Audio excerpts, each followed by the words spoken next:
రాయికల్ మండలంలో శ్రీరామనవమి సందర్భంగా శ్రీ సీతారాముల కళ్యాణ మహోత్సవాన్ని వివిధ దేవాలయాల నిర్వాహకులు అంగరంగ వైభవంగా నిర్వహించారు. రాయికల్ పట్టణ కేంద్రంలోని నాగారం శ్రీ ఆంజనేయ స్వామి దేవాలయంలో మునుగోటి రమేష్ శర్మ, సత్యనారాయణ శర్మల ఆధ్వర్యంలో, పట్టణంలోని శ్రీ శ్రీ శ్రీ లలితాంబిక ఆలయంలో సద్గురు రామకృష్ణ గురూజీ ఆధ్వర్యంలో సీతారామచంద్ర స్వామి కళ్యాణాన్ని ఘనంగా నిర్వహించారు. తాట్లవాయి గ్రామంలోని శ్రీ వరదాద్రి ఆలయంలో ఆలయ అర్చకులు శ్యామ్ సుందరాచార్యుల ఆధ్వర్యంలో రామాజీపేట గ్రామంలోని రామాలయంలో, దావనపల్లి గ్రామంలోని ఆంజనేయ స్వామి ఆలయంలో, అల్లీపూర్ గ్రామంలో, అయోధ్య ఉప్పుమడుగులోని రామాలయంలో అంగరంగ వైభవంగా శ్రీ సీతారాముల కళ్యాణ మహోత్సవాన్ని నిర్వహించారు. ఆయా దేవాలయాలలో భక్తులకు మహా అన్నదానాన్ని నిర్వహించారు. ఈ వేడుకల్లో MLC Nizamabad parliament Congress party అభ్యర్థి జీవన్ రెడ్డి పాల్గొని ప్రత్యేక పూజలు నిర్వహించారు.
श्री सीतारामचंद्र स्वामी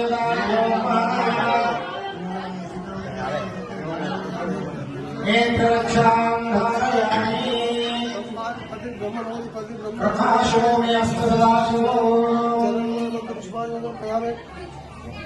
सत्यो जातम प्रपद्यामि सत्यो जातमये नमो नमः भवे भवेनाथ भवेव स्वाहा भवो भवाय नमः वामदेवाय नमो ज्येष्ठाय नमो श्रेष्ठाय नमो मित्राय नमो कालाय नमो करविकरणाय नमो बलविकरणाय नमो बलाय नमो परपुरुषाय नमो सर्वभूत नमो